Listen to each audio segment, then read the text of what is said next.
I've attended those extravagant white parties, especially Diddy's birthday bashes, and while we're on the topic of secrets, Chrisean has stepped out of hiding and is now asking fans to pray for her.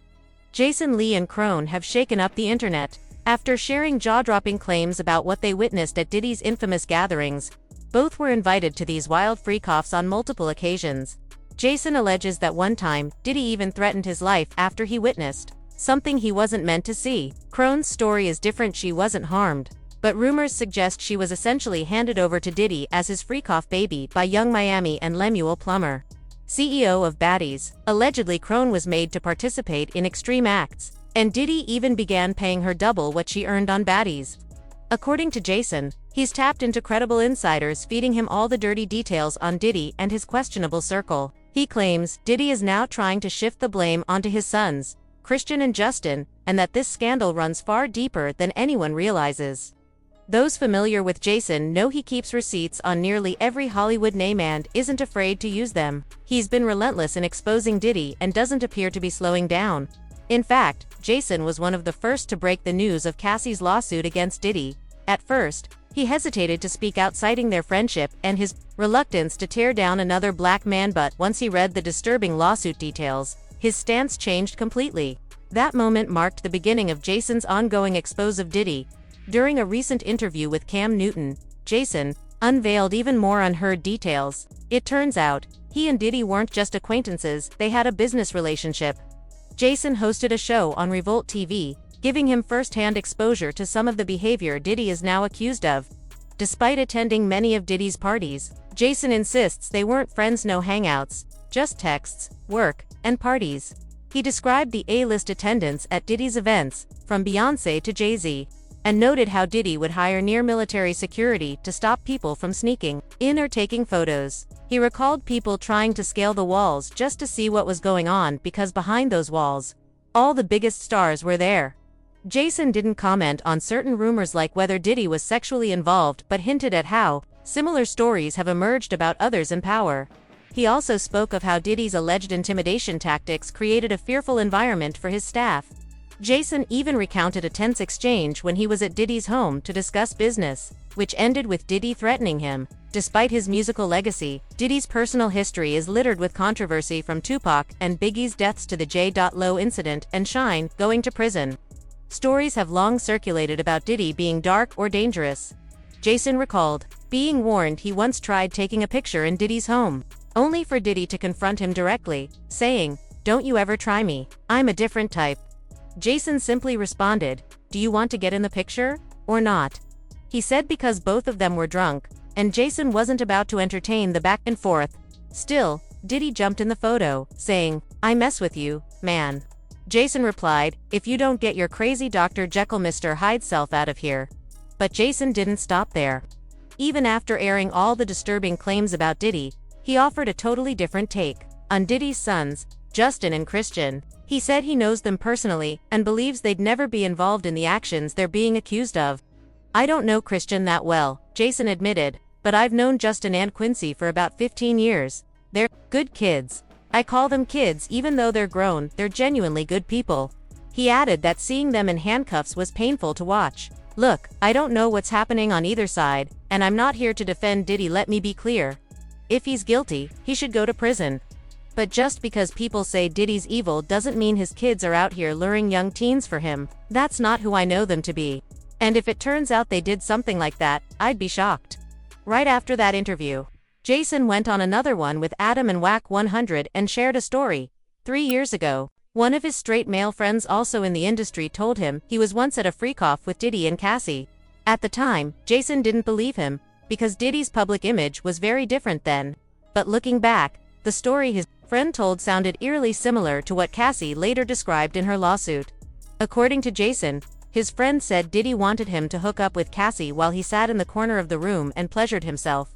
Jason recalled the moment. "We were having dinner in New York. He used to be a Sean John model. We were just talking about the modeling industry, sharing stories. It was casual, like gossiping. Then the friend dropped a bombshell. Man, I've seen some wild things. One time, Puff hit me up to come through allegedly, and when I got there, he wanted me to mess around with Cassie while he filmed it and did his own thing. At the time, Jason dismissed it. I told myself, this guy is a clout-chasing liar. I literally stopped hanging out with him after that. He now reflects differently. Believe all victims. Not always, but was he a victim? No, he was consenting. That's the thing. Like you said, if Puff had asked me to do something, allegedly, I would have said no. But at that moment, I really thought my friend was just making stuff up. And now, full circle. Jason admitted that he felt the need to make things right. He called his friend, returned to New York, met up, and apologized. I'm sorry, he told him, finally believing the story he once dismissed.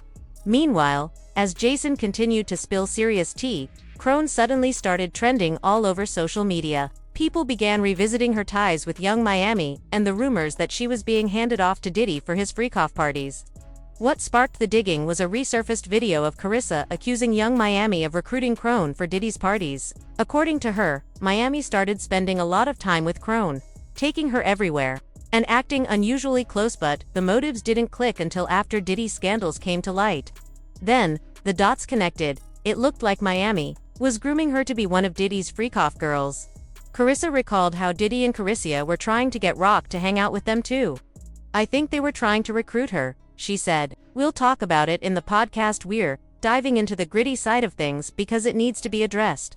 Carissa claimed they were constantly inviting Rock to every event, even asking her to dance on Chrisean at Diddy's birthday party. That's why I need a podcast, Carissa added.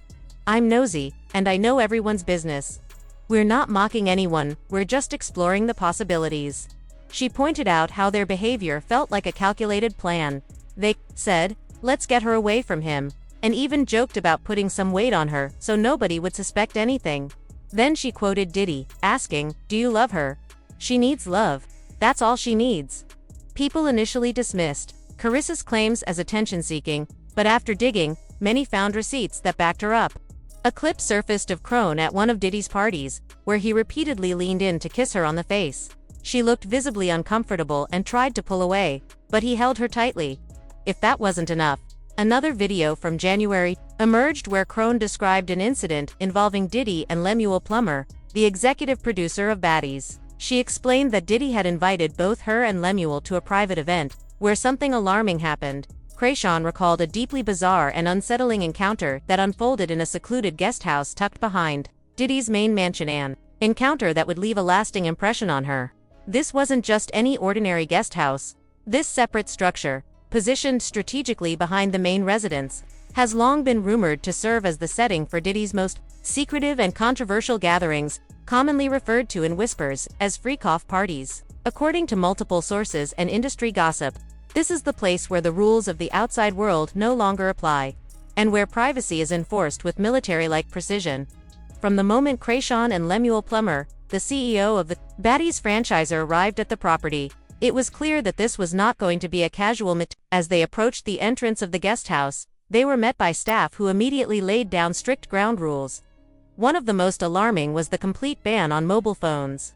Nobody, not even VIPs, was allowed to record, photograph, or contact the outside world while inside. This zero-tolerance policy for phones only added to the growing sense of mystery and unease. But that wasn't all.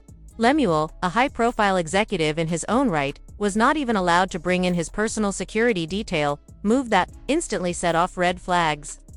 The idea that someone of his stature would be expected to walk into such a private and unfamiliar space completely unguarded spoke volumes about the level of control Diddy exercised in these settings. It wasn't just about privacy, it was about power. Once inside, the tension only grew. The decor and atmosphere of the guest house were lavish, but there was an eerie silence beneath the glamour. Chrisean described how everything felt hypercute, from the extravagant furnishings to the heavily controlled environment. It was clear this wasn't just a place for entertaining, it was a place for manipulation, maybe even coercion. The pivotal moment came when Diddy, seemingly out of nowhere, confronted Lemuel directly and physically. Grabbing him by the collar, Diddy accused him of underpaying Chrisean for her appearances on Baddies. The outburst caught both of them completely off guard, especially given that her payment terms with Lemuel had nothing to do with Diddy's business. To Chrisean, this wasn't just a spontaneous defense, it felt like a performance. Many now speculate that the aggressive display was orchestrated by Diddy as a psychological tactic. designed to portray himself as her protector or hero. It's believed he was trying to create an emotional dependency, earning her trust and gratitude in a way that made it easier to draw her deeper into his inner circle. Looking back, the entire experience left Chrisean feeling unsettled. The control, the secrecy, and the unspoken pressure were hard to ignore. What was supposed to be a business conversation quickly unraveled into something far more confusing, and possibly dangerous.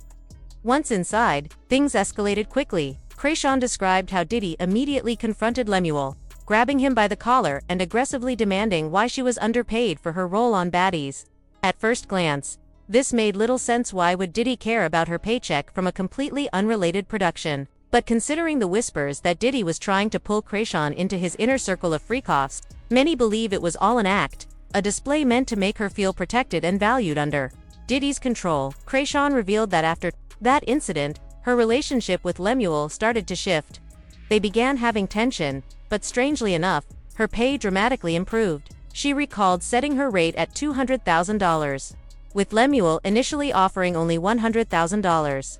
She insisted on a minimum of $150,000, emphasizing the value she was bringing, especially after that strange encounter at Diddy's private event. She detailed the layout vividly: a luxurious backyard leading to what she called a miniature house, fully decked out, including a giant bed. She and Lemuel were escorted inside, up a flight of stairs. There, Diddy greeted them warmly, referring back to earlier moments in the evening when he had kissed Chrisean on the cheek. Lemuel tried to make small talk, but the tone shifted fast when Diddy grabbed him by the neck and growled, "Do you mess with her? Don't play with her. All she needs is love. Don't play with her." At the time, it left her confused, but as more information surfaced through Jason and others, it started to make a troubling kind of sense.